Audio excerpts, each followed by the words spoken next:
আমি সকালবেলা ঘুম থেকে উঠে শুনি কিছু না কিছু হয়েছে।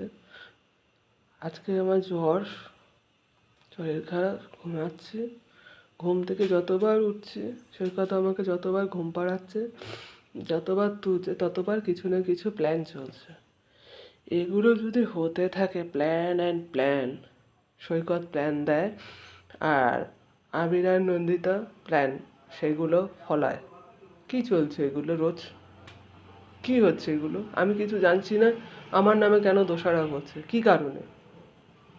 কি কারণে হচ্ছে এগুলো? ওরা বাচ্চা আছে এখনো, চৌবাচ্চা।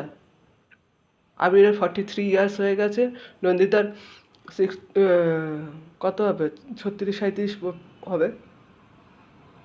এগুলো কী চলছে? আর সৈকতে তো 50-এর ওপরে হয়ে গেছে। এগুলো কী চলছে? বাচ্চা ছেলে, কচি বাচ্চা ছেলে সব চলছে। সবের প্যাদা হয়েছে, সেই সব গল্প হচ্ছে আর সবাই শুনছে। কী চলছে এখানে?